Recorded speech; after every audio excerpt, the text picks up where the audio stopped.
Cara menyemai cabai versi saya.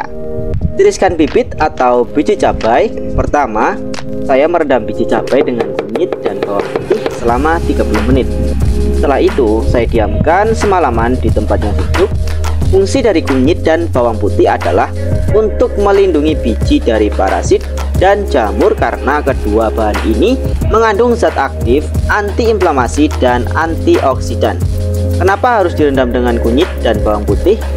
Karena kunyit dan bawang putih punya kandungan alami yang bisa melindungi biji dari penyakit serta membantu perakaran cabai nantinya. Dan hari pertama saya mencari tanah. Saya langsung mencari tanah untuk media tanam. Tanahnya saya cari di sekitar rumah dan alhamdulillah ketemu. Setelah itu saya bawa tanah tersebut ke kandang ayam. Rencananya saya ingin menanam cabai di sini karena ada area kosong yang cukup luas, cocok jika dimanfaatkan untuk menanam berbagai macam tanaman hortikultura. Apakah tanah yang saya gunakan harus khusus? Nggak harus, asal tanahnya tidak keras dan mudah menyerap air. Kalau tanahnya cukup subur, itu sudah cukup baik ya teman-teman. Nah, selanjutnya mempersiapkan media tanam. Sekitar jam 4 sore saya mulai mengumpulkan tanah, baru selesai jam 5.30 ya teman-teman. Nah, baru deh kita lanjut ke langkah berikutnya. Tapi kita lanjut untuk hari kedua. Hari kedua saya mulai menaburkan dolomit ke tanah yang sudah saya ambil. Taburkan secara merata ya, secukupnya saja. Setelah itu saya aduk-aduk pelan-pelan supaya dolomit tercampur rata dengan tanah. Penting banget agar campurannya rata biar hasilnya itu optimal. Apa sih sebenarnya dolomit itu? Dolomit adalah bahan yang digunakan untuk meningkatkan kualitas tanah. Biasanya digunakan untuk memperbaiki struktur tanah agar lebih gembur dan subur.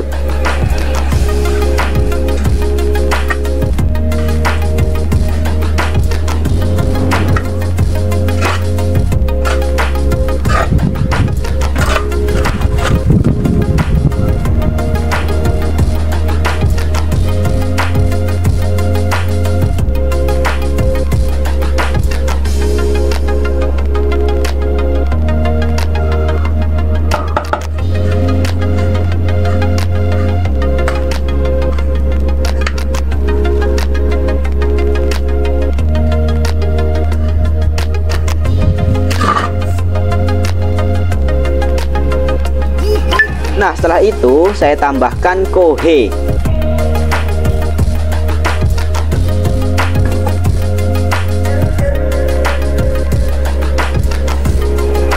Kalau teman-teman belum tahu, kohe itu adalah kotoran hewan. Dan kali ini saya pakai kohe sapi. Ayo, di sini siapa yang suka makan kayak sapi, ngemil terus? No.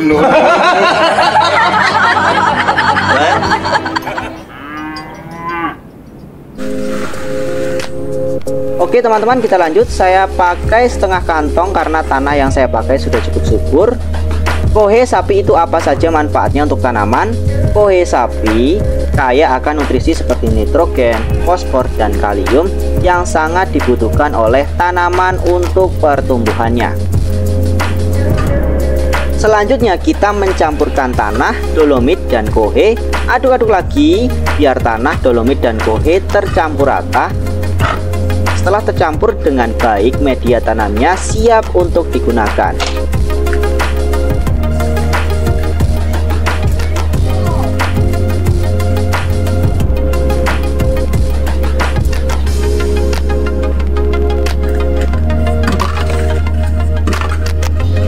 Setelah campuran tanah siap, saya mulai masukkan ke dalam polybag semai.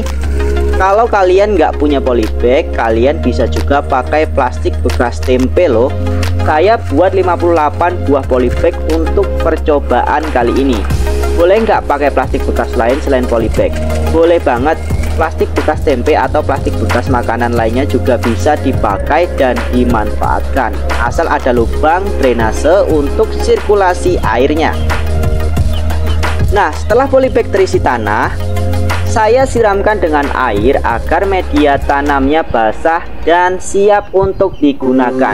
Selanjutnya, saya lubangi media tanam menggunakan kayu kecil untuk tempat menanam biji cabai.